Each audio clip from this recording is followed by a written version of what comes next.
Well, it seems my old flatmate Nigel Farage has had his bank account stopped. I suspect he hasn't actually said so at this stage, but it's Coots Bank, my old bank. I used to bank there as well, division of NatWest, and they've stopped his bank account. I used to bank with Coots as well, so when it was run by gentlemen and not spivs. I had my bank account stopped by HSBC about 8 years ago with no explanation whatsoever. I obviously wasn't the right flavour.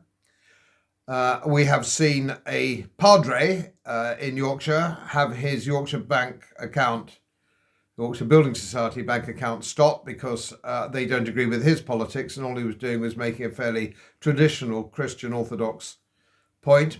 I suspect if he'd made a traditional Muslim Orthodox point, he wouldn't have lost his account, but that's another story. This tells you, does it not, just how dangerous digital currencies, central bank digital currencies, are going to be, and it's on its way. You only need to look at the United Nations, the WEF website, so on and so forth. It's all there. It's not a conspiracy theory. It's a conspiracy, admittedly, but it's not a theory anymore. It's up front. Very dangerous. It's very difficult to work in a modern environment without a bank account. You need to pay your bills. You need to function. And I've said this on many occasions.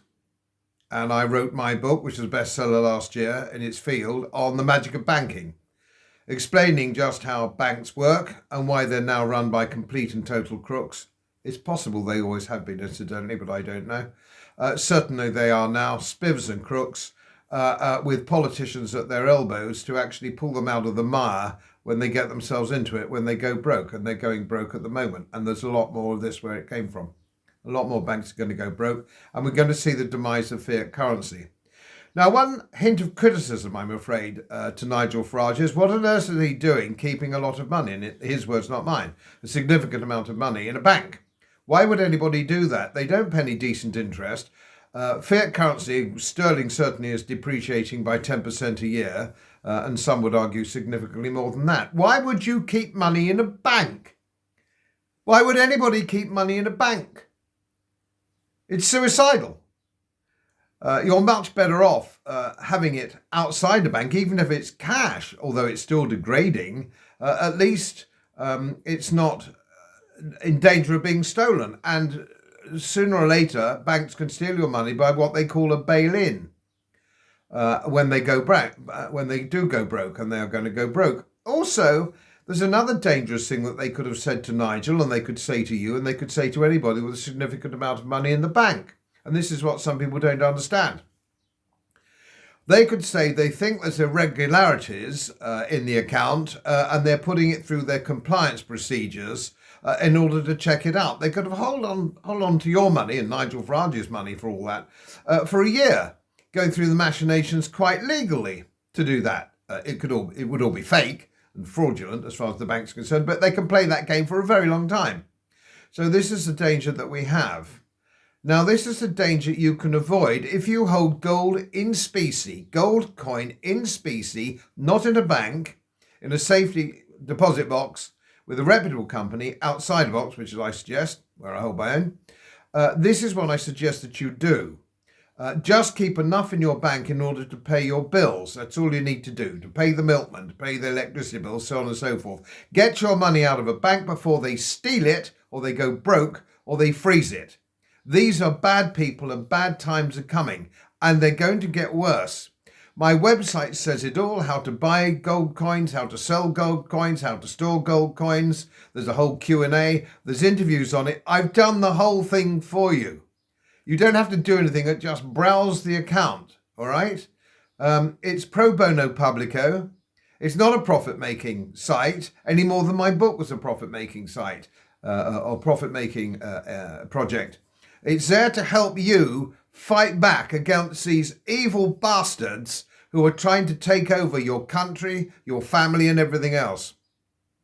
Don't be caught with your trousers down. As most of you know, my work is very heavily independently research-based. and I get my information from all over the world. It would help if you press the subscribe button and the little bell next to it, because the more subscribers I have, the more likely it is that international independent research institutes will share their material with me. It's most helpful, and then of course I automatically share it with you. So surprise, won't cost you anything. Thank you very much.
As most of you know, my work is very heavily independently research based, and I get my information from all over the world. It would help if you press the subscribe button and the little bell next to it, because the more subscribers I have, the more likely it is that international independent research institutes will share their material with me. It's most helpful, and then of course I automatically share it with you. So surprise, won't cost you anything. Thank you very much.